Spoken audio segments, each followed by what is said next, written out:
ሰላም ጤና ይስጥልን እጅጉን የተወደዳችሁና የተከበራችሁ የአዲስ ስፖርት ቤተሰቦቻችን እንደምን አላችሁልን? ከእናንተው ከሆነው ከአዲስ ስፖርት የዩቲዩብ ቻናላችን አዳዲስ ስፖርታዊ ጉዳዮችን ልናካፍላችሁ እነሆ ዳግም ተገናኘን። ስለምታደምጡን፣ ስለምትከታተሉን ቆይታችሁን ከኛ ጋርም ስለምታደርጉ እጅጉን ከልብ አድርገን ነው የምናመሰግነው። በዛሬ ፕሮግራማችን የተለያዩ ስፖርታዊ ጉዳዮችን እናነሳለን። ትናንትና በአውሮፓ ታላላቅ ሊጎች እጅግ በርከት ያሉ ጨዋታዎች ተደርገዋል። በተለይ በተወዳጁ የእንግሊዝ ፕሪሚየር ሊግ ትላንትና ሁለት ጨዋታዎች ነበሩ። ከዛ በተጨማሪ ግን እነዚህ ሁለት ጨዋታዎች እንግዲህ የተደረጉት በ2-1 በሆነ ውጤት ነው ትላንትና የተጠናቀቁት። ማንቸስተር ዩናይትድ እና ሊቨርፑል ያደረጉት ጨዋታ ደግሞ እጅጉን በጉጉት ሲጠበቅ የነበረ ጨዋታ እንደነበር እናስታውሳለን። እሱን ጨዋታ በተመለከተ በርከት ያሉ ጉዳዮችን ወደ እናንተም የምናደርስ ነው የሚሆነው። ሌሎች ስፖርታዊ ጉዳዮችንም በስፋት እናነሳለን። ሌሎቹንም ሊጎች ደግሞ በትልቁ እንመለከታለን። አብራችሁኝ እንድትቆዩ ነው በአክብሮት የምጋብዘው። ከመሸጋገሪያ በኋላ በድጋሚ ተመልሰን እንገናኛለን። አብራችሁኝ ቆዩ።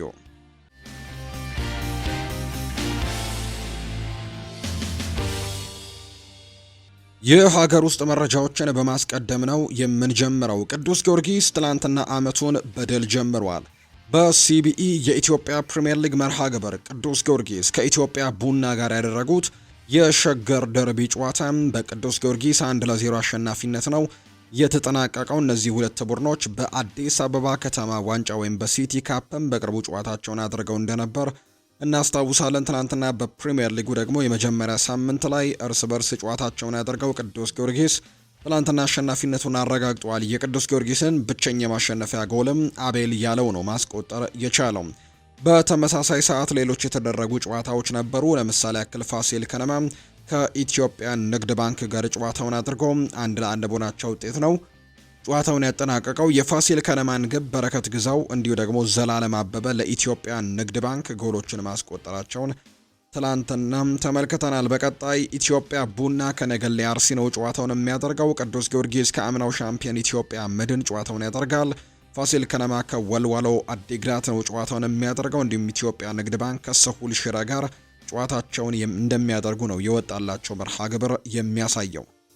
ወደ ውጭ ሀገር ስፖርታዊ መረጃዎቻችን በቀጥታ እናምራ። ትላንትና የተደረጉ ጨዋታዎችን በማስቀደም ነው የምንጀምረው። የተወዳጁ የእንግሊዝ ፕሪሚየር ሊግን እንመልከት። ትላንትና በተወዳጁ የእንግሊዝ ፕሪሚየር ሊግ የ8ኛ ሳምንት መርሃ ግብሮች ሁለት ጨዋታዎች ነበሩ የተደረጉት። ቅድሚያ ጨዋታቸውን ያደረጉት በቶትንሃም ሆትስፐርስ ስቴዲየም የተደረገው የቶትንሃም እና የአስተን ቪላ ጨዋታ ነው። እንግዲህ ትላንትና ይሄ ጨዋታ ተደርጓል። በተለይ የቶትንሃሙ አሰልጣኝ እንግዲህ ቶማስ ፍራንክ ይህንን ቡድን ከተረከቡ በኋላ በጣም ጥሩ የሚባል ጊዜን እያሳለፉ እንደነበር እናስታውሳለን። የትላንትናውንም ጨዋታ አሸንፈው ቢሆን ኖሮ በተለይ ደረጃቸውን ከፍ ማድረግ የሚችሉበትን አጋጣሚ እንደሚያገኙ ይታወቃል። በአንጻሩ አስተን ቪላ በመጀመሪያዎቹ ሳምንታት በጣም ከባድ የሚባሉ ጊዜያቶችን አሳልፎ ነበር። ነገር ግን ከዛ በኋላ መሻሻሎችን እያሳየ ይገኛል። የኡናይ ኤሜሪው ቡድን ትላንትና 5ኛው ደቂቃ ላይ ሮድሪጎ ቤንታንኩር ባስቆጠረው ጎል ቶተንሃሞች ቀዳሚ ነበሩ። ለረጅም ደቂቃዎችም ይህንን ነገር ማስቆጠር ችለው ነበር። ነገር ግን የአስተን ቪላው እንግሊዛዊ ተጫዋች ሞርጋን ሮጀርስ በጣም ግሩም የምትባል ጎል 37ኛው ደቂቃ ላይ አስቆጥሮ በጣም ቆንጆ ጎል ናት። ይህንን ጎል አስቆጥሮ ቡድኑን አቻ አድርጎ የመጀመሪያው 45 የጨዋታ ክፍለ ጊዜ እንዲጠናቀቅ ካደረገ በኋላ ሁለተኛው 45 የጨዋታ ክፍለ ጊዜ ላይ 61ኛው ደቂቃ ኤሚ ቢዌንዲያ ተቀይሮ ከገባ በኋላ 77ኛው ደቂቃ ላይ እሱም ጎል አስቆጥሮ አስተን ቪላ ትናንትና ጨዋታውን በድል እንዲያጠናቀቅ ያደረገበትን አጋጣሚ ነው የተመለከትነው። በዚህም የኡናይ ኤሜሪ ቡድን ከሜዳ ውጭ በጣም ጥሩ የሚባል ድልን ትናንትና አስመዝግቦ መመለስ የቻለበትን አጋጣሚ የተመለከትነው። በርካቶች በጉጉት ሲጠብቁት ወደ ነበረውና ምሽት 12 ሰዓት ከ30 ላይ ወደ ተደረገው ጨዋታ እናምራ። ማንቸስተር ዩናይትድ በጣም ጥሩ የሚባል ጣፋጭ ድልን ነው ትናንትና የተቀናጁት። ማንቸስተር ዩናይትድ አንፊልድ ላይ ከሊቨርፑል ጋር ያደረጉት የሊግ መርሃ ግብርን 2-1 በሆነ ውጤት ማሸነፍ ችለዋል። አሰልጣኝ ሩበን አሞሪምን ማንቸስተር ዩናይትድን ከተረከቡ በኋላ ተከታታይ ድል ሲያስመዘግቡ ለመጀመሪያ ጊዜ ነው። በ7ኛው ሳምንት ከኢንተርናሽናል ብሬኩ በፊት ሰንደርላንድን አሸንፈው ነበር። በ8ኛው ሳምንት ደግሞ ሊቨርፑልን ማሸነፍ የቻሉበትን ውጤት ነው ማስመዝገብ የቻሉ። ትናንትና ለማንቸስተር ዩናይትድ ብሪያን ኤምቤሞ ገና ጨዋታው በተጀመረ 2 ደቂቃዎች ሳይሞሉት ነው ጎል ያስቆጠረው።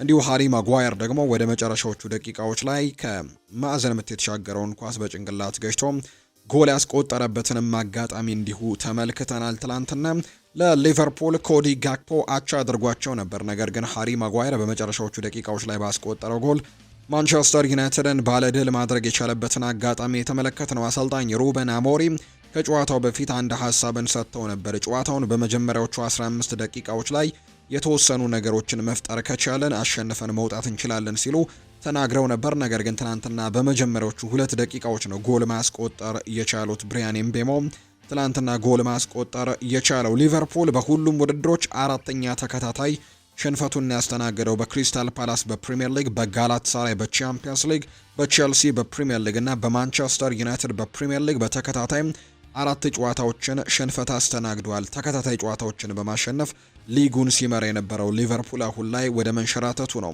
ማንቸስተር ዩናይትድ ከ2016 በኋላ ለመጀመሪያ ጊዜ ሊቨርፑልን አንፊልድ ላይ ማሸነፍም የቻለ ቡድን እንዳደረገው ነው ዘገባዎች የሚያሳዩት። አሰልጣኝ አርነ ስሎት በአሰልጣኝነት ታሪካቸው ለመጀመሪያ ጊዜ ነው 4 ተከታታይ ጨዋታዎችን የተሸነፉት።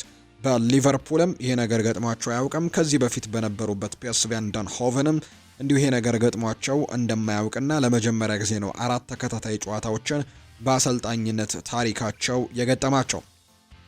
ሊቨርፑል ከ2014 በኋላ ለመጀመሪያ ጊዜ ነው ተከታታይ 4 ጨዋታዎችን የተሸነፈው። በርከት ካሉ ጊዜያቶች በኋላ ነው ይሄ ነገር የገጠመው። አሰልጣኝ ሩበን አሞሪም ማንቸስተር ዩናይትድን ከተረከቡ በኋላ ደግሞ ለመጀመሪያ ጊዜ ነው 2 ተከታታይ የሊግ ጨዋታዎችን ትናንትና እንዲሁ ማሸነፍ የቻሉበትን አጋጣሚ የተመለከት ነው። በቀጣይ ደግሞ ሊቨርፑል ከብሬንፈርድ ጋር ነው ከሜዳ ውጪ ጨዋታውን የሚያደርገው። ማንቸስተር ዩናይትድ በአንጻሩ በሜዳው ብራይተን ኤንድ ሆቭ አልቢዮንን የሚገጥምበት ጨዋታ በቀጣይ ይደረጋል። ትናንትና በጨዋታው ላይ በተለይ የሚጠበቁ ጥያቄዎች ነበሩ። አንደኛው ማንቸስተር ዩናይትድ በቋሚ አስተላለፍ ውስጥ የትኛውን ተጫዋች ሜሰን ማውንትን ወይስ ደግሞ ማቲያስ ኩኛህን በቋሚ አስተላለፍ ውስጥ ያካትታል የሚሉ ጥያቄዎች በትልቁ ሲነሱ ነበር። በትናንትናው ጨዋታ ግን ሁለቱንም በቋሚ አስተላለፍ ውስጥ መጠቀምን ምርጫው አድርጓል። በአንጻሩ ቤንጃሚን ሼስኮ ወደ ተጠባባቂ ወንበር እንዲወርድ የተደረገበት ጨዋታ ነው። ከዚህ ጋር በተያያዘ አሰልጣኝ ሩበን አሞሪም ጥያቄ ቀርቦላቸው ነበር ማቲያስ ኩኛህን እንዴት በቋሚ አስተላለፍ ውስጥ እንዳካተተውና እንዲሁ ደግሞ የቤንጃሚን ሼስኮን ተጠባባቂ ወንበር ላይ መቀመጥን በተመለከተ ጥያቄ ቀርቦላቸው ምላሽ ሲሰጡ እንደ ቤንጃሚን ሼስኮ ያሉ ትክክለኛ 9 ቁጥሮችን ለመቆጣጠር ለቨርጂል ቫን ዳይክ እና ለኢብራሂማ ኮናቴ በጣም ቀላል ይሆንላቸዋል። ነገር ግን ማቲያስ ኩኛህን ግን መያዝ በጣም ከባድ ያደርግባቸዋልና በዛ ምክንያት ማቲያስ ኩኛህን መጠቀምን ምርጫ አድርጌያለሁ ሲልም ጭምር ነው ከጨዋታው በፊት ነው ይህንን ሐሳብ ትላንትና እየሰጠው። ማንቸስተር ዩናይትዶች ትላንትና ድል ማድረግ የቻሉበትን አጋጣሚ ነው የተመለከት ነው። እንግዲህ የተለያዩ ሰዎች ከትላንትናው ጨዋታ በተለይ ከማንቸስተር ዩናይትድ ድል ጋር በተያያዘ ሐሳባቸውን እየሰጡ ነው። የትላንትናው ጨዋታ ላይ ተሳትፎ የነበራቸው እንዲሁ ያልነበራቸውም ሰዎች በጨዋታው ላይ ጥሩ እንቅስቃሴን ካስመለከቱ ተጫዋቾች መካከል ደሊት አንደኛ ነው። በእርግጥ ማንቸስተር ዩናይትድን ትላንትና ከተመለከትን አይቀር በጣም ጥሩ የሚባሉ ፐርፎርማንሶችን ተመልክተናል። ለምሳሌ ግብ ጠባቂው ሴኔ ላሜንስ አሁን ለማንቸስተር ዩናይትድ አስተማማኝ ግብ ጠባቂ እንደሆነ ትላንትና ማስመስክሯል ብሎ መውጣት ይቻላል። 8.3 ነው የጨዋታ ሬቲንግም የተሰጠው። በጣም ጥሩ ጊዜያቶችንም በጣም ጥሩ ሴቮችንም ትላንትና ሲያደርግ ተመልክተናል። የአሌክዛንደር ኢሳክን ሌሎችም በርከት ያሉ ሙከራዎችን እንዲሁ ሲያድን ተመልክተነዋል እና ለማንቸስተር ዩናይትድ በጣም ጥሩ ጊዜ ሊያሳልፍ የሚችል አይነት ታዳጊ ተጫዋችና ከዚህ በኋላም በደንብ እያደገ የሚሄድ አይነት ተጫዋች እንደሆነ በርካቶች ግምቶቻቸውን እየሰጡ ነው የሚገኘው። ሃሪ ማጓየር የጨዋታው ኮከብ ተብሎ የተሸለመው እሱ ነው። ጎሉንም እንዲሁ ማስቆጠር የቻለበትን አጋጣሚም ተመልክተናል። ማቲያስ ደሊትም ሀሳቡን ሰጥቷል። የሊቨርፑልን ድክመት ጠንቅቀን እናውቅ ነበር ሲል ጭምር ነው ከጨዋታው በፊትም ይህን ነገር እናውቀው ነበር ሲል ጭምር ተናግሯል። የማንቸስተር ዩናይትዱ ተከላካይ ማቲያስ ደሊት ሊቨርፑል ያሉበትን ድክመቶች ያውቀው መግባታቸውን የተናገረው ሊቨርፑል ድክመቶች እንዳሉት እናውቅ ነበር፣ ተመላላሾቻቸው ናቸው ሲልም ነው ማቲያስ ደሊት የተናገረው። አክሎም ሊቨርፑል ዛሬም እኛ ላይ ጫና ማሳደርም በጭራሽ አልቻለም ሲል ነው አስቴቱን የሰጠው። በዚህ ዓመት ጥሩ መጫወት እንደምንችል አሳይተናል፣ በሌላ ጨዋታ ድሎችን መቀየርም ያስፈልገናል። ሃሪ ማጓየር ሌላ የአጥቂ አማራጫችን ነው ሲልም ጭምር ነው የተናገረው። ማቲያስ ደሊት ነው ይህንን ሀሳብ የሰጠው። በጨዋታው ላይም ጎል እንዳስቆጠረላቸው የሚታወቅ ነው። ሃሪ ማጓየር የመጨረሻዎቹ ደቂቃዎች ላይ ነው በጭንቅላቱ ገጭቶ ኳስና መረብን ማገናኘት የቻለው። በትላንትናው ጨዋታ ላይ ማንቸስተር ዩናይትዶች ምንም እንኳን ጨዋታውን ወይም ኳሱን ለነሱ ለሊቨርፑሎች አሳልፈው ሰጥቶ የነበረ ቢሆንም ነገር ግን በጣም ጥሩ የሚባሉ ሙከራዎችን በተለይ በመጀመሪያው 45 የጨዋታ ክፍለ ጊዜ በጣም የሚያስቆጩ ሙከራዎችን ጎል ማስቆጠር የሚችሉበትና ምናልባት የትናንትናውን ጨዋታ ነጥብ ጥለውበት ቢሆን ኖሮ በጣም ሊያስቆጩ የሚችሉ ሙከራዎችን በመጀመሪያው 45 የጨዋታ ክፍለ ጊዜ ሲያደርጉ ተመልክተናል። መቆጠር የነበረባቸውን ጎሎች 12 ያክል ሙከራዎችን በትናንትናው ጨዋታ ላይ አድርገዋል። በአንጻሩ ሊቨርፑል 19 ያክል ሙከራዎችን ነው ማድረግ የቻሉት። ነገር ግን በጣም ቢግ ቻንስ የምንላቸው ወይም መቆጠር የነበረባቸው የሚባሉ በጣም ጥሩ እድሎችን በመፍጠር ማንቸስተር ዩናይትድም ሊቨርፑልም 5 ጥሩ እድሎችን ወይም ቢግ ቻንሶችን መፍጠር የቻሉበትን አጋጣሚ ነው በትናንትናው ጨዋታ ላይ የተመለከት ነው። ሌላኛው ከትናንትናው ጨዋታ ጋር አያይዞ ሀሳቡን የሰጠው ፒተር ሽማይክል ነው። የቀድሞው የማንቸስተር ዩናይትድ ግብ ጠባቂ ከትናንትናው የማንቸስተር ዩናይትድ ድል ጋር አያይዞ አንድ ጉዳይን አንስቷል። ሩበን አሞሪምን አምጡልኝ ግንባሩን ልሳመው ሲል ነው ፒተር ሽማይክል ሀሳቡን የተናገረው። የሩበን አሞሪምም ትልቁ ድል ሲል ጭምር ገልጾታል። የቀድሞው የማንቸስተር ዩናይትድ ግብ ጠባቂ ፒተር ሽማይክል የዩናይትድ የትላንትናው አቋም እንዳስደሰተውና እንዳስደነቀው ነው የተናገረው። ፒተር ሽማይክል በንግግሩም በሩበን አሞሪም አሰልጣኝነት ትልቁ ድላችን ሲልም ጭምር ይገልጸዋል። የትላንትናውን ጨዋታ በተመለከተ ሀሳቡን ሲሰጥም የትላንትናው ጨዋታ እጅግ በጣም ጥሩ ድል እንደነበር ነው እየተናገረ የሚገኘው። እንግዲህ ፒተር ሽማይክል ንግግሩን ይቀጥልና ሁሉም ተጫዋቾች ዛሬ አስደናቂ አቋማቸውን ለማሳየት እንግዲህ ታክተዋል፣ እንግዲህ ተፋልመዋል ሲልም ጭምር ነው ሀሳቡን የሰጠው። የቀድሞ የማንቸስተር ዩናይትድ ግብ ጠባቂ የነበረው ፒተር ሽማይክል አንድ ሰው ሩበን አሞሪምን ያምጣልኝ ልስመው ፈልጋለሁ ሲልም ጭምር ይናገራል። ስለ አሰልጣኙ አስተያየቱን የሰጠው ብሩኖ ፈርናንዴዝ በበኩሉ ሁልጊዜም በሱ እቅድ እናምናለን ብንሸነፍም ብናሸንፍም ሲልም ጭምር ነው የተናገረው። ሃሪ ማጓየር በአንጻሩ የድሉን ባለቤት ክብር ሩበን አሞሪም ይውሰድ፣ በሱ እየተመራን ምርጥ ጨዋታ ነው ያደረግነው ሲልም ጭምር ነው የተናገረው። ትናንትና እንግዲህ ለሩበን አሞሪም ሙገሳዎችም እየጎረፉለት እንደሆነ ነው የተመለከት ነው። ከጨዋታው በፊት ግን በርካቶች ምናልባት በጣም ከባድ ጊዜ ሊያሳልፍ እንደሚችል ሲናገሩ ነበር። በተለይ በጨዋታው የቋሚ አስተላለፉን ከተመለከቱ በኋላ በርካቶች ያልወደዱት አይነት አስተላለፍን ነበር ትናንትና ይዞ የገባው። በተለይ የቤንጃሚን ሼስኮ ተጠባባቂ መሆን፣ የሌኒ ዮሮ እንዲሁ ተጠባባቂ መሆን ጥያቄዎችን አስነስቶበት ነበር። ነገር ግን ጨዋታው ላይ ግን አሸንፎ የወጣበትን አጋጣሚ ተመልክተናል። የሊቨርፑል ደጋፊዎችን ዝም ማስባል ያስደስታል ብሏል ኤምቤሞ ነው ይህንን ሀሳብ የሰጠው። የማንቸስተር ዩናይትዱ እንግዲህ ጎል ያስቆጠረው በተለይ መጀመሪያውን ጎል ያስቆጠረው ብሪያን ኤምቤሞ አንፊልድ ላይ ማስቆጠር የተለየ ስሜት እንዳለው ነው የሚናገረው። አንፊልድ ላይ ማሸነፍ አስደናቂ ነው ያለው ብሪያን ኤምቤሞ ጥሩ ተጫውተናል፣ ቡድኑ በጋራም ተፋልሟል ሲል ይናገራል። አክሎም የሊቨርፑል ደጋፊዎች ፊትም ጎል ማስቆጠርና ዝም ማስባለ ጥሩ ስሜት አለው ሲልም ጭምር ነው የተናገረው። ብሪያን ኤምቤሞ ነው ይህንን ሀሳብም የሰጠው። የዩናይትድ ትልቁ ድሌ ነው ብሏል አሰልጣኝ ሩበን አሞሪም የትላንትናውን ድላቸውን ሲገልጹት። የማንቸስተር ዩናይትድ አሰልጣኝ ሩበን አሞሪም የትላንትናው ድል ከማንቸስተር ዩናይትድ ጋር ያለኝ ታላቅ ድል ሲሉ ጭምር ገልጸውታል። አክለውም ተጫዋቾች ደስተኛ ሆኖ መመልከትም ወዳለው ያ ደግሞ ህይወቴን ቀላል ያደርግልኛል ሲሉ ጭምር ነው የተናገሩት። ድሉ ዛሬም ትልቅ ትርጉም አለው፣ ነገር ግን ብዙም ትርጉም የለውም። 3 ነጥብ ብቻ ነው የሚኖረው፣ ነገር ግን ትልቅ ድል እንደሆነ ግን ጠንቅቄ ያውቃለሁ ሲሉ ሩበን አሞሪም ተናግረዋል። ስኬታማ የውድድር ዓመት ወደ አውሮፓ ውድድሮች የመመለስ ፍላጎታችን ሀገር ያወቀው ፀሐይ የሞቀው ነው ሲል ይናገራል ሩበን አሞሪም። ሆኖም ግን በዚህ ክለብ ለአውሮፓ ውድድሮች መብቃት መቻል ስኬት ነው ብዬ ለመናገር በጣም ይከብደኛል። ለዚህ ክለብ ስኬት ማለት ፕሪሚየር ሊግን ማሸነፍ ነው። እውነታውን ስንነጋገር ደግሞ ለዚህም በጣም ገና ነን። በዚህ ጉዳይ ግልጽ መሆን አለብን። ቢሆንም ለአውሮፓ ውድድር መብቃት ግን ስኬት ነው ማለት ግን አልችልም ሲል ሩበን አሞሪም ማንቸስተር ዩናይትድ ካለው ክብር አንጻር የአውሮፓ ውድድሮች ላይ መሳተፍ ለማንቸስተር ዩናይትድ በፍጹም እንግዲህ ክብር ሊሆን አይችልም፣ ወይም ደግሞ ትልቁ ዓላማው ሊሆን አይችልም። ማንቸስተር ዩናይትድ ዋንጫዎችን ማምጣት ነው የለመደው ሲልም ጭምር ነው የተናገረው። እንግዲህ በአንፊልድ ጎል ማስቆጠር ይቀነዋል ይባላል የሩበን አሞሪም ቡድን። ማንቸስተር ዩናይትድ በተለይም ከፈርጊ መልቀቅ በኋላ ወደ አንፊልድ አምርቶ ጎል ማስቆጠር ልክ ዳገት እንደ መክፋት የሚያክል ከባድ ሆኖበት ያውቃል። ሆኖም ግን በፖርቱጋላዊው አሰልጣኝ ሩበን አሞሪም ስር ከገባ በኋላ በአንፊልድ 2 ጨዋታዎችን ያደረጉት በድምሩ 4 ጎሎችን ማስቆጠር ችለዋል። በተጨማሪም ዩናይትድ በዚህ ሲዝን በሊጉ ካደረጋቸው ያለፉት 6 ጨዋታዎች መካከል 4ቱን በድል መወጣትም የቻለበትን አጋጣሚ የተመለከት ነው። በዩናይትድ በሊጉ ካደረጋቸው 8 ጨዋታዎች በ4ቱ ድል አድርጎ በ3ቱ ተሸንፎ በአንዱ አቻ በመውጣት አሁን ላይ በቀጣይ ብራይተንን የሚገጥምበትን ጨዋታ ነው የሚያደርገው። ማቲያስ ደሊት ይናገራል። ለሃሪ ማጓየር ደስተኛ ነኝ፣ ነገር ግን ከእርሱ በተጨማሪ ጥሩ የተጫወቱ ሌሎች ተጫዋቾችም ነበሩ። ዶርጊው፣ ኮቢ ማይኖ፣ ኡጋርቴ በተጨማሪም ከቨርጂል ቫን ዳይክ ጋር በአየር ላይ ግንኙነቶች ወቅትም በእጅጉን ሲፋለም የነበረው ዮሮም ድንቅ ነበሩ ተቀይረው ከገቡ በኋላ ሲል ጭምር ይናገራል። ለቤንጃሚን ሼስኮም ድንቅ ነበር፣ እናም እንደ ቡድን እጅግ በጣም ጥሩ ነበረን። ከዚህ ሁሉ ነገር በኋላ ግን ድል ማድረጋችን ነው በጣም ትልቁ ጥሩ ነገር ሲል ማቲያስ ደሊት ይናገራል። በሊቨርፑል በኩል ያሉትን ደግሞ ጉዳዮች እናንሳ።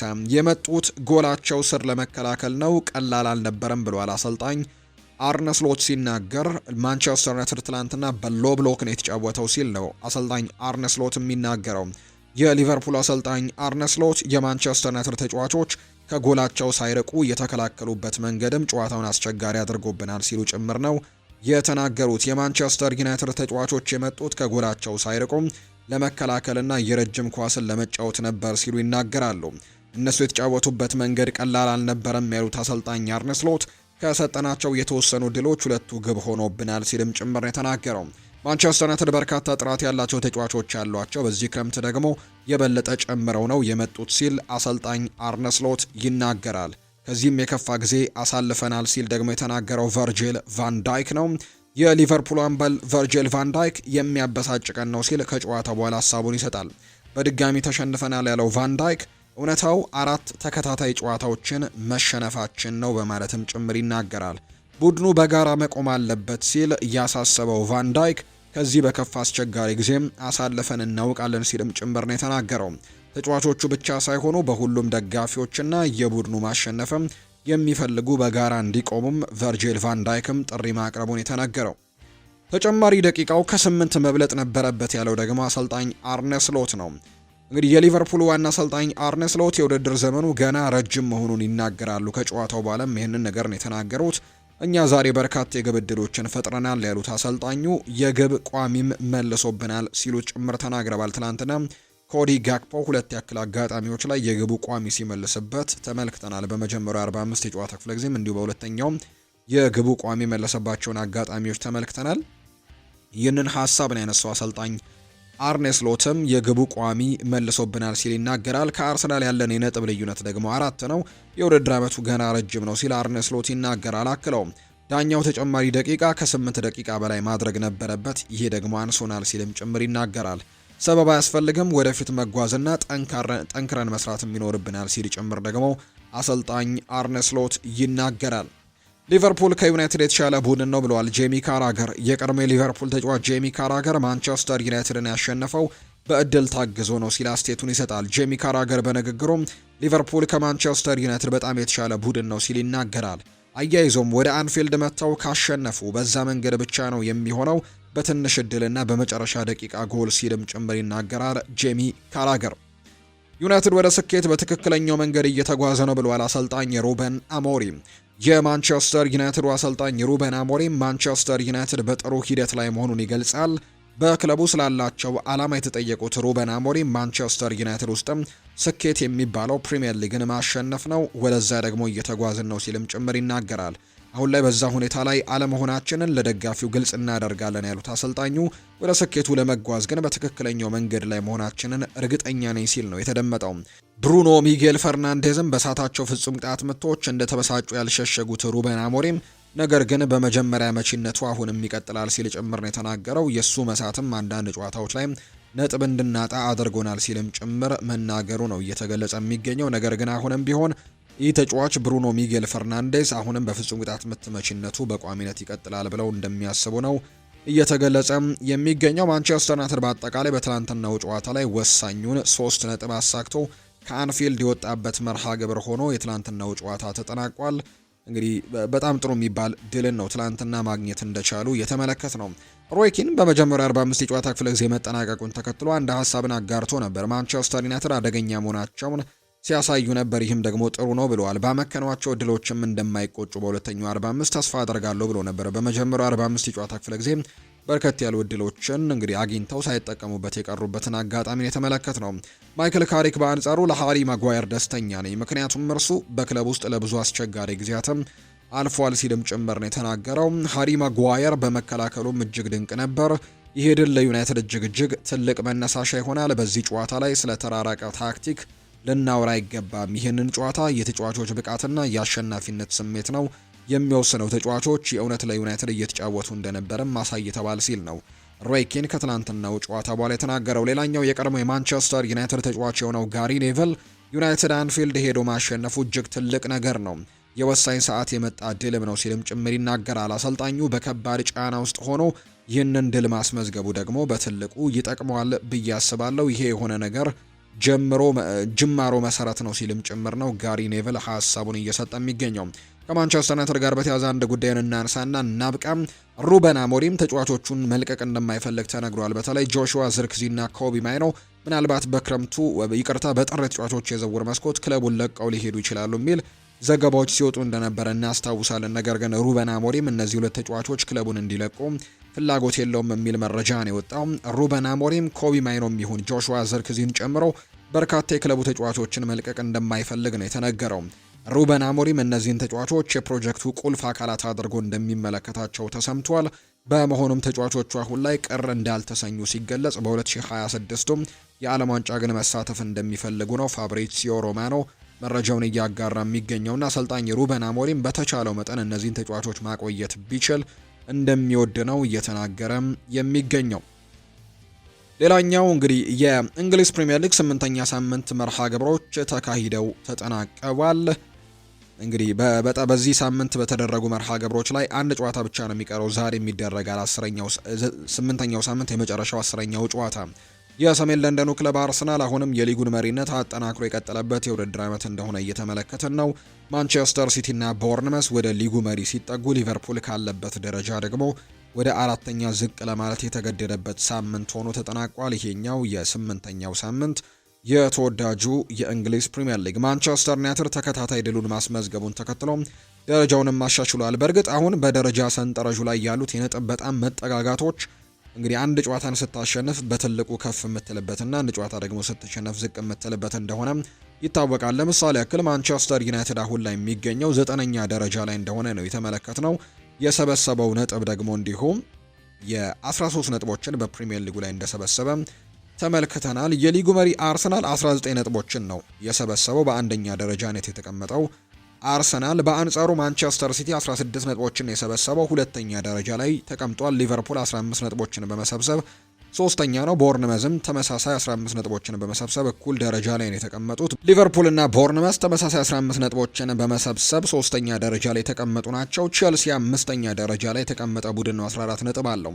ማንቸስተር ዩናይትድ ለምሳሌ 13 ነጥቦችን ይዞ 9ኛ ደረጃ ላይ ነው የተቀመጠው። ነገር ግን 5ኛ ደረጃ ላይ ከተቀመጠው ቼልሲ በአንድ ነጥብ ብቻ ነው ዝቅ የሚለው። 3ኛ ደረጃ ላይ ከተቀመጠው ሊቨርፑል 2 ነጥቦች ብቻ ነው ዝቅ ያለው። እንዲሁ ደግሞ 2ኛ ደረጃ ከተቀመጠው ከተማ ተቀናቃኙ ማንቸስተር ሲቲ በ3 ነጥቦች ብቻ ነው ዝቅ እያለ የሚገኘውና አንድ ጨዋታ ሁሉንም ነገር መወሰን እንደሚችል የሚያሳይ ፉክክር ላይ ነው ዘንድሮ እየተመለከትን የምንገኘው። በእርግጥ ግን ገና የመጀመሪያዎቹ ሳምንታት እንደሆኑና ብዙ ለመለየትም ከባድ እንደሆነ የሚታወቅ ጉዳይ ነው። አርሰናል፣ ቦርንመዝ እና ክሪስታል ፓላስ እስካሁን አንድ ጨዋታ ብቻ የተሸነፉ 3ቱ ክለቦች እንደሆኑ ነው መረጃዎች የሚያሳዩት። ወልቭስ እስካሁን ካደረጋቸው 8 ጨዋታዎች 6ቱን በመሸነፍ በመጨረሻ ደረጃ ላይ የተቀመጠ ቡድን ነው። የከፍተኛ ግብ አስቆጣሪነቱን እየመራ የሚገኘው ኤርሊንግ ብራውት ሃላንድ ነው። 11 ግቦችን በማስቆጠር ከፍተኛ ግብ አስቆጣሪነቱን ይመራዋል። የቦርንመዝ አንቷን ሴሜኒዮ 6 ግቦችን በማስቆጠር ሁለተኛ ነው። በዚህ ሳምንት ከቦርንመዝ ጋር በነበረ ጨዋታ ላይ ሃትሪክ የሰራው የክሪስታል ፓላሱ ዣን ፊሊፕ ማቴታ 5 ግቦችን በማስቆጠር 3ኛ ደረጃ ላይ የተቀመጠ ተጫዋች ያደርገዋል። ትላንትና የተደረጉ የተወዳጁ የእንግሊዝ ፕሪሚየር ሊግ መርሃ ግብሮችና ቁጥሮቻቸው እነዚህን ነው የሚመስሉት።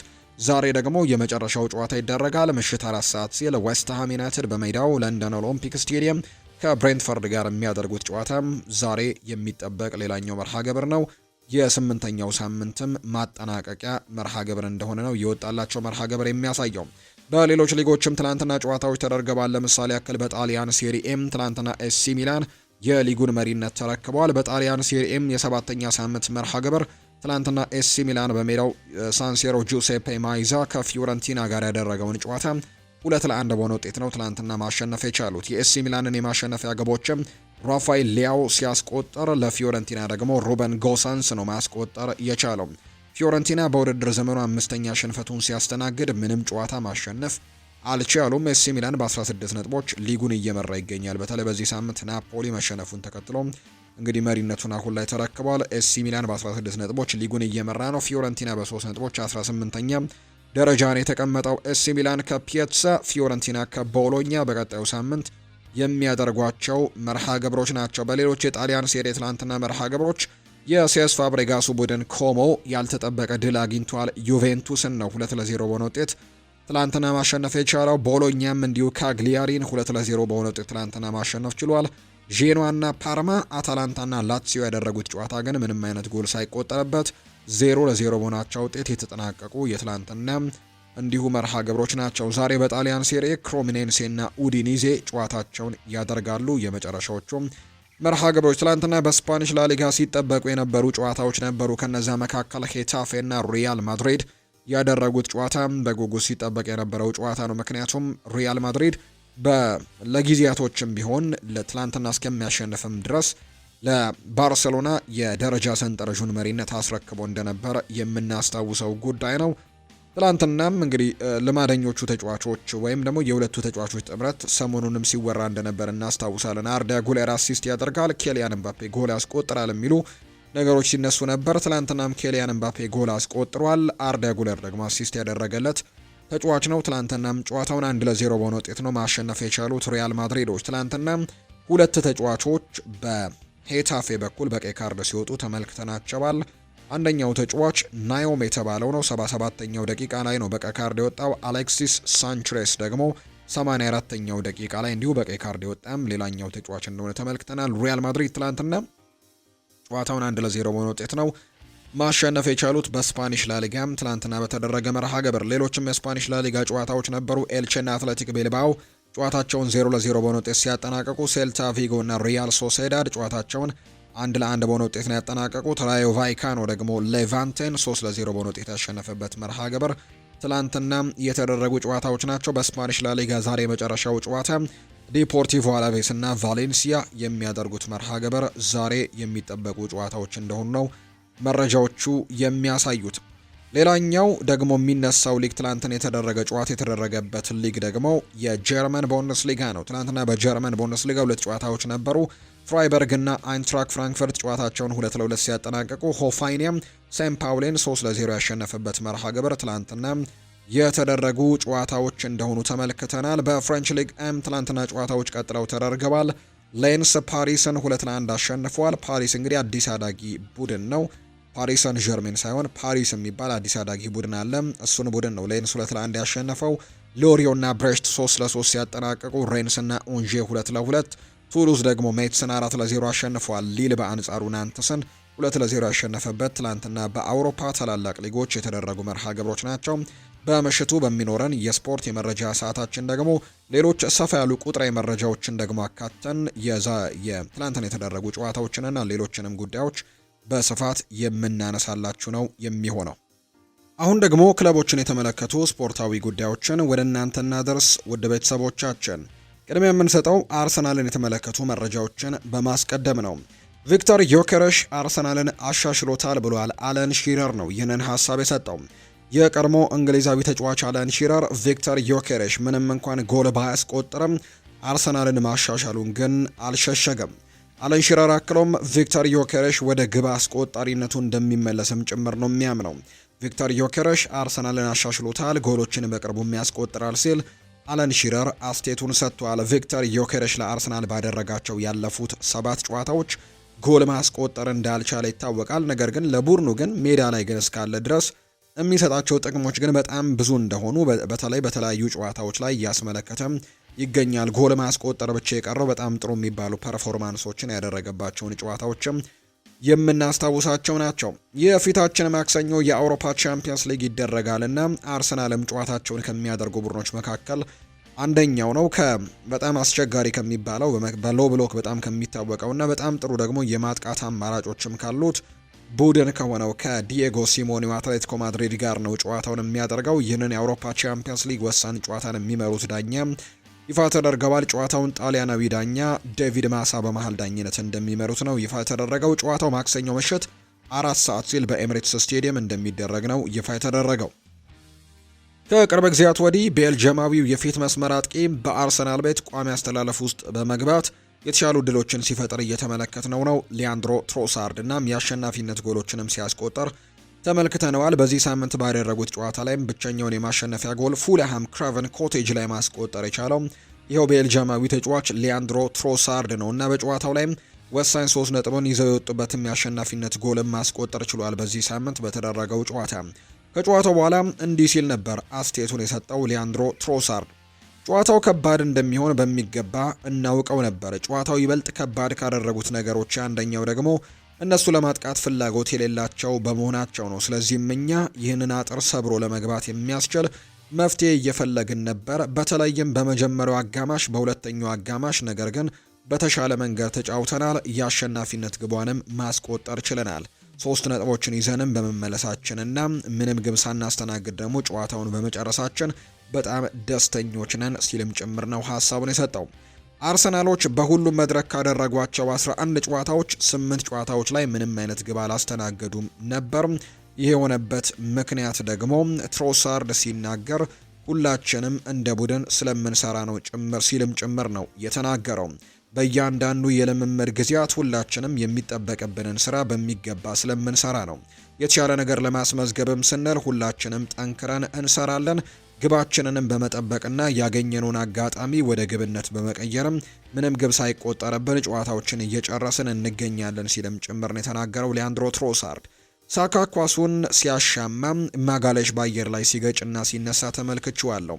እናም እሱ በጭንቅላቱ የነካው ኳስ እኔ ጋር አርፋ ግብ መሆን ችላለች። በዚህም በጣም ደስተኛ ነኝ። ወደ ግብ አስቆጣሪነት ሚና መመለሴም ደስ ያሰኘኛል። ለእኔ ብቻ እንግዲህ ሳይሆንም ለክለብ ይጠቅማል።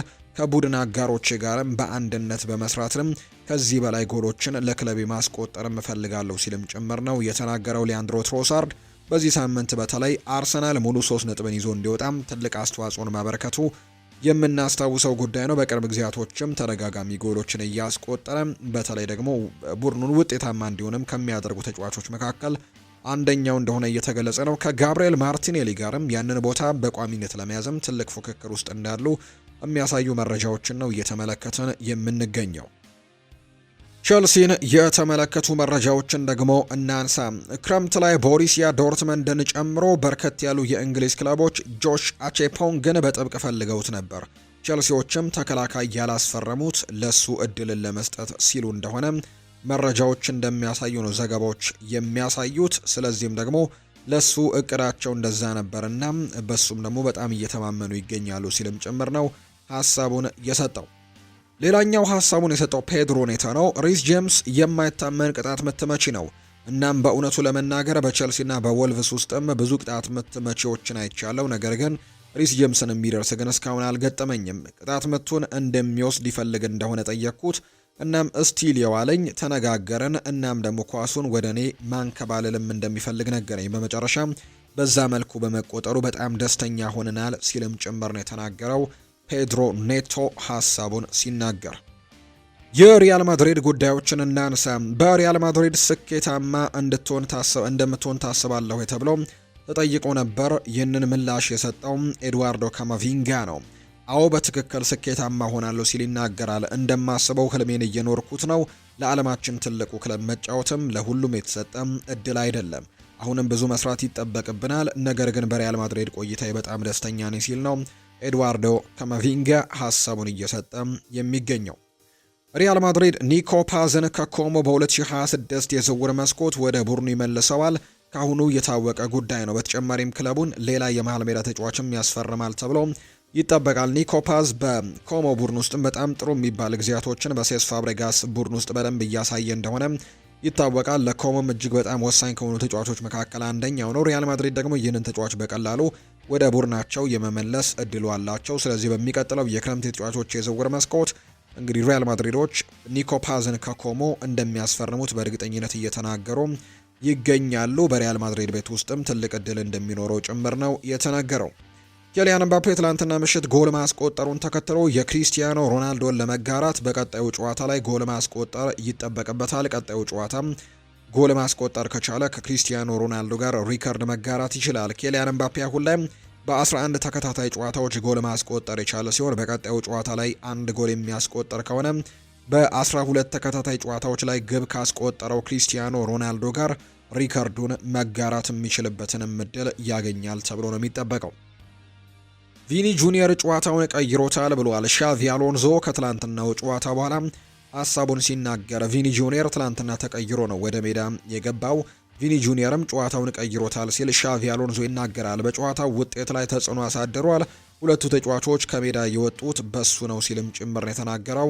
ሻቪ አሎንዞ በተለይ ቀይ ካርድ የተመለከቱት ተጫዋቾች እሱ ላይ ባደረጉት ነገር እንደሆነ ሲናገር፣ አርዳ ጉሌር በዚህ ዓመት ለክለቡና ለሀገሩ ያለው ቁጥራዊ መረጃም እጅግ በጣም ድንቅ የሚባል ነው። ለክለቡ ሪያል ማድሪድ 14 ጨዋታዎችን አከናውነው 4 ጎሎችን በማስቆጠር 8 ለጎል የሆኑ ኳሶችን አመቻችቶ ያቀበለ ሲሆን በአጠቃላይ በ14ቱ ጨዋታዎች 12 የጎል ተሳትፎችን ማድረግ የቻለ ተጫዋች ነው። ለሀገሩ ቱርክ ብሔራዊ ቡድን 7 ጨዋታዎችን በማድረግ በ8 ግቦች ላይ ቀጥተኛ ተሳትፎ አለው። አርዳ ጉሌር ለቱርክ 2 ግቦችን ሲያስቆጥር 6 ደግሞ አሲስቶችን ያደርጓልና በአጠቃላይ በዚህ ውድድር ዓመት እጅግ ድንቅ የሆነውን አርዳ ጉሌርን እየተመለከትን እንገኛለን። 21 ጨዋታዎችን በአጠቃላይ አድርጎ ደግሞ 20 የጎል ተሳትፎችን ማድረግ የቻለበትና 20 ጎሎች ላይ ቀጥተኛ ተሳትፎን ማድረግ የቻለበትን አጋጣሚ ነው የተመለከትነው። በትላንትናው ጨዋታ ላይም በጣም ድንቅ የሚባል ነገርን ሲያስመለክት ነበር። ሻቪ አሎንዞም ከጨዋታው በኋላ በአርዳ ጉሌርና በጁድ ቤሊንጋም በጣም እተማመናለሁ፣ አንደኛው 6 ቁጥር ሲሆን አንደኛው 10 ቁጥር መሆን ይችላሉ ሲልም ጭምር ነው የተናገረውና በሁለቱ ተጫዋቾች በጣም እንደሚተማመን በአርዳ ጉሌርና ጁድ ቤሊንጋም፣ በተለይ ጁድ ቤሊንጋም አሁን ከጉዳት መመለሱን ተከትሎ ሁለቱን ተጫዋቾች ሜዳ ላይ አንድ ላይ የሚጠቀምበትን መንገድን እየፈለገ እንዳለ ጭምር ነው መረጃዎች የሚያሳዩትና በአርዳ ጉሌርም በጁድ ቤሊንጋም መተማመናለሁ፣ ሁለቱ 6 ቁጥርና 10 ቁጥር ላይ መጫወት የሚችሉ ተጫዋቾች ናቸው ሲልም ጭምር ነው የተናገረው አሰልጣኝ ሻቪ አሎንዞ። ቦርዳላስ ከጨዋታው በኋላ ተናግረዋል። የተጫዋቾች ቅያሬ ካደረግኩ በኋላ ቪኒ ወደ እኔ መጥቶ ጥሩ ቅያሪ ነው አለኝ። የቀየርኩት ተጫዋችም ከ30 ሰከንድ በኋላ በቀይ ካርድ ሲወጣ ተመለከትኩኝ ሲልም ጭምር ነው የተናገረው። የሄታፊው አሰልጣኝ ቦርዳላስ ናቸው ይህንን ሀሳብ የሰጡ። ትላንትና ቀይሮ ያስገቡት ተጫዋች ነው በቀይ ካርድ ከሜዳም የወጣባቸው። ማንቸስተር ሲቲን ደግሞ የተመለከቱ መረጃዎችን እናንሳ። ፊል ፎደን ስለ ኤርሊንግ ብራውት ሃላንድ ይናገራል። ትላንትና 4 ጎሎችን ማስቆጠር ነበረበት ሲልም ነው ፊል ፎደን ስለ ሃላንድ የሚናገረው። ጨዋታው ባይሳካለትም እንኳን ሁልጊዜም ትኩረት ማድረግ የሚችል ልዩ ተሰጥኦ አለው። ኳሱን ወደ በረም ለመክተትም አንድ እድል ብቻ ነው የሚፈልገው። በዚህ ፎርም ውስጥ መገኘቱ ግቦችን ለማስቆጠር እየረዳን ነው ሲልም ጭምር ይናገራል። ፊል ፎደን ስለ ኤርሊንግ ብራውት ሃላንድ ሲናገር እኔና ሌሎች አጥቂ ተጫዋቾችም ተጨማሪ ጎሎችን ማስቆጠር አለብን። ኤርሊንግ ሃላንድ በዚህ ፎርም ላይ በመገኘቱ በጣም ደስተኞች ነን ሲልም ጭምር ነው የተናገረው። ይህንን ሀሳብ የሰጠው ፊል ፎደን ነው። ፊል ፎደን ሁለተኛው አጋማሽ ጨዋታው ኮከብ ነበር። እናም ለሁለቱ ጎሎችም የእሱ አስተዋጽኦ ትልቅ እገዛ ነበራቸው። ፔፕ ጓርዲዮላም ተጫዋቾቹ ጎል በማስቆጠር ያላቸው ተሳትፎ አናሳ ስለሆነ እሱንም ከሃላንድ ጋርም ሊንክ አፕ ማድረግም ፈልጓል ሲል የኤቨርተኑ አሰልጣኝ ዳቪድ ሞይስ ጨምረው ይናገራሉ። ሮድሪ በዚህ ሳምንት ማንቸስተር ሲቲ ከቪያሪያል ወይም ከአስተን ቪላ ጋር ለሚያደርገው ጨዋታ የመሰለፍ ዕድል የለውም ሲል ፔፕ ጓርዲዮላ ተናግሯል። ፔፕ ሲናገር እሱ ከቪያሪያል ጋር ለሚኖረው ጨዋታ ይሰለፋል ብዬ አላስብም። አስተን ቪላም እንዲሁ እዛ ጨዋታ ላይ የሚኖራል ብዬ አልጠብቅም። ረጅም ጊዜ አይደለም፣ ነገር ግን የጡንቻ ጉዳት መጠንቀቅ አለብን። ሌላ ጉዳት ለመከላከል ብዙ ጊዜም ሞክረን ነበር፣ ነገር ግን ያንን ማድረግ አልቻልንም ሲልም ጭምር ነው የተናገረው አሰልጣኝ ፔፕ ጓርዲዮላ። ሮድሪ እንግዲህ በተለይ ከኤሲኤል ለጉዳቱ ከተመለሰ በኋላ አሁን ላይ ለቡድኑ ግልጋሎቶችን በተገቢው መልኩ መስጠት አልቻለም። ተደጋጋሚ ጉዳቶች እየገጠሙት ይገኛሉ። እንዲሁ በቀጣዩ ጨዋታ ላይ በተለይ በአውሮፓ ቻምፒየንስ ሊግ በሚኖረው ጨዋታ ከቪያሪያል ጋር ከዛ በተጨማሪ በፕሪሚየር ሊጉም ከአስተን ቪላ ጋር በሚያደርጉት ጨዋታ ሮድሪን ሜዳ ላይ የመመለከታችን እድል በጣም ጠባብ እንደሆነ ነው አሰልጣኝ ፔፕ ጓርዲዮላ እየተናገረ የሚገኘው። ሊዮኔል ሜሲ የወርቅ ጫማ አሸናፊ ሆኗል። የኢንተር ማያሚው የፊት መስመር ተጫዋች የሆነው ሊዮኔል አንድሬስ ሜሲ የ2025 ሜጀር ሊግ ሶከር መደበኛ ውድድር የወርቅ ጫማ አሸናፊ መሆን ችሏል። ሊዮኔል ሜሲም ትላንትና በተደረገ ሌሊት ላይ በነበረ መርሃ ግብር ለኢንተር ማያሚ 3 ጎሎችን ማስቆጠሩንና ሃትሪክ መስራቱን ገልጸንላችሁ ነበር። ሊዮኔል ሜሲ በ28 ጨዋታዎች 29 ጎሎችን በማስቆጠር ነው ጎል አስቆጣሪ ሆኖ ያጠናቀቀው።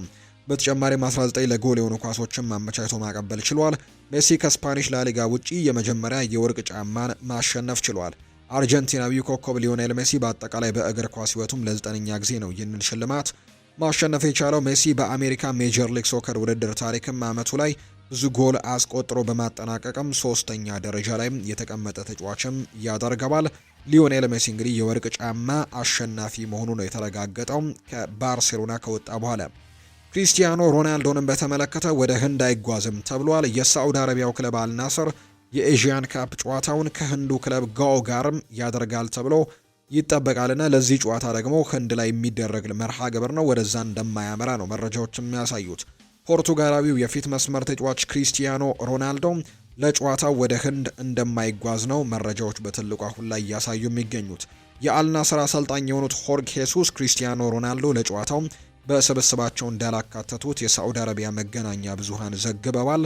አልናስር የፊታችን አርብ ጥቅምት 14 2018 ዓ.ም ከህንዱ ክለብ ጋኦ ክለብ ጋርም ጨዋታውን የሚያደርግ ይሆናል። የህንዱ ክለብ ዋና ኃላፊ ራቪ ፑስከር ሮናልዶ በጨዋታው ከተገኘ ክለባቸው ከፍተኛ ገንዘብ እንደሚያገኝም ሲገልጹ እንደነበር እናስታውሳለን። ነገር ግን ሳይሳካላቸው የቀረ ነው የሚመስለው። ሮናልዶ በዚህ ጨዋታ ላይ ተሳትፎን ያደርጋል ተብሎ አይጠበቅም። አሰልጣኝ ሆርግ ሄሱስም ለዚህ ተጫዋች የእረፍት ጊዜን መስጠትን ፍላጎታቸው እንደሆነ ተነግሯል። ምክንያቱም በዓለም ዋንጫ ማጣሪያ ጨዋታ ለፖርቱጋል 2 ጨዋታዎችን አድርጓል። በተለይ በሁለቱ ጨዋታዎች ረዘም ያሉ ደቂቃዎችን፣ አንደኛውን ሙሉ 90 ደቂቃ፣ አንደኛውን ደግሞ የተወሰኑ ደቂቃዎች ሲቀይሩ ነው ተቀይሮ የወጣውና በርከት ያሉ ደቂቃዎችን ለፖርቱጋል አድርጓል። ከዛም መልስ ደግሞ በሳምንቱ መጨረሻም በሳዑዲ ፕሮ ሊግ በነበራቸው ጨዋታ ላይ ጨዋታውን እንዳደረገና ጎልም እንዳስቆጠረ የምናስታውሰው ነው። ስለዚህ ተደጋጋሚ ጨዋታዎች ላይ ረጅም ደቂቃዎችን እየተጫወተ ስለሆነ በዚህ ቀለል በሚለው ጨዋታ ላይ ግን እሱን እረፍት ለመስጠትና እረፍት እንዲያደርግም ለማድረግ ፍላጎት እንዳላቸው ተነግሯል።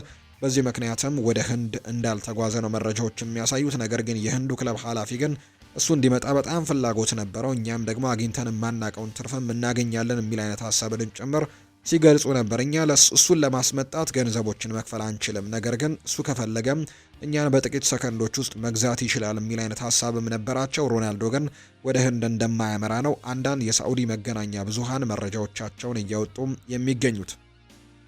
አሰልጣኝ አንጌ ፖስቴኮግሉ ወደ እንግሊዝ ፕሪምየር ሊግ ከመጡ በኋላ በተለይ በኖቲንግሃም ፎረስት በቅርቡ ከተቀጠሩ በኋላ ወዲያው እንደተሰናበቱ የሚታወስ ነው። በተለይ ደግሞ አዲስ ቤት ፈልገው በገቡ በጥቂት ቀናቶች ውስጥ መሰናበታቸው ይነገራል። ኖቲንግሃም ፎረስት ይህንን አሰልጣኝን ማሰናበቱ የሚታወቅ ጉዳይ ነው። በጥቂት ጨዋታዎች 8 ጨዋታዎችን ብቻ ነው ከኖቲንግሃም ፎረስት ጋር ያደረገው። በኑኖ ኤስፕሬንቶ ሳንቶ ስር ይሄ ቡድን በጣም ጥሩ እንደነበር ይገለጻል። ነገር ግን በአንጌ ፖስቴኮግሉ ስር ግን ያንን ነገር ማስቀጠል አልቻለምና አሰልጣኙም ተሰናብተዋል። ኖቲንግሃም ፎረስት አሰልጣኝ አንጌ ፖስቴኮግሉን የሾማቸው በቶትናም ያሳኩትን ዋንጫ ተመልክቶ እንደነበር ነው የሚነገረው። ይሁን እንጂ አሰልጣኙ በቶትናም 17ኛ ደረጃን ይዘው የጨረሱበት ታሪክ ሊደግሙ እንደሚችሉ ማስረጃዎች መታየታቸው ይነገራል። አሰልጣኙ ከዛም የከፋ የውድድር ዘመንን ደግሞ ሊያሳልፉ ይችላሉ የሚል ደግሞ ከኃላፊነት እንደተሰናበቱ ነው የተዘገበው።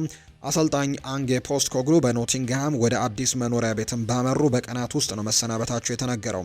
አሰልጣኝ አንጌ ፖስቴኮግሉ ክለቡን በመሩባቸው 8 ጨዋታዎችም እንግዲህ ጥሩ ውጤቶችን ማስመዝገብ አልቻሉም። በመሩባቸው 8 ጨዋታዎች ሁሉ ላይ ጎል አስተናግደዋል። 20 ጎሎችን በአጠቃላይ ተቆጥሮባቸዋል። አሰልጣኙ የስንብት ወረቀት የደረሳቸውም የጨዋታው ከቸልሲ ጋር ያደረጉት ጨዋታ ከተጠናቀቀ ከ10 ደቂቃዎች በኋላ እንደተሰናበቱ የሚያሳይ ደብዳቤ እንደደረሳቸው ነው መረጃዎች የሚያሳዩት። ኖቲንግሃም ፎረስት በቀጣይ እንግዲህ ለመሾምም አሰልጣኝ ሮቤርቶ ማንሲኒን በማነጋገር ላይ መሆናቸው እየተገለጸ ይገኛል። ጥሩ የሚባልም ድርድር እያደረጉ ነው። በቀጣይ ሮቤርቶ ማንሲኒ የቀድሞ የማንቸስተር ሲቲ እና የጣሊያን ብሔራዊ ቡድን አሰልጣኝ የነበሩት ሮቤርቶ ማንሲኒ ይህንን ቡድን ሊረከቡ የሚችሉበት እድሉ እንዳለ ነው እየተገለጸ የሚገኘው። የተወደዳችሁና የተከበራችሁ ቤተሰቦቻችን ለዛሬ ያዝንላችሁ አዳዲስ ስፖርታዊ ጉዳዮቻችን እነዚህን ነው የሚመስሉት። ስላደመጣችሁን፣ ስለተከታተላችሁን፣ ቆይታችሁን ከኛ ጋርም ስላደረጋችሁ እጅጉን ከልብ አድርገን እናመሰግናለን። ፉአድ ባህሩ የዛሬውን ፕሮግራም እየመራው ከእናንተ ጋር ቆይታን አደረግኩኝ። በቀጣይ ፕሮግራሞቻችን ሌሎች ስፖርታዊ ጉዳዮችን አካተን በድጋሚ የምንገናኝ ይሆናል። በምሽቱ ፕሮግራማችን እንገናኛለን። ስለተከታተላችሁኝ፣ ስላደመጣችሁኝ ግን ከልብ አድርጌ ነው የማመሰግነው። መልካም ጊዜ፣ መልካም ደግሞ ቀን እንዲሆንላችሁ ነው በአክብሮት የምመኘው።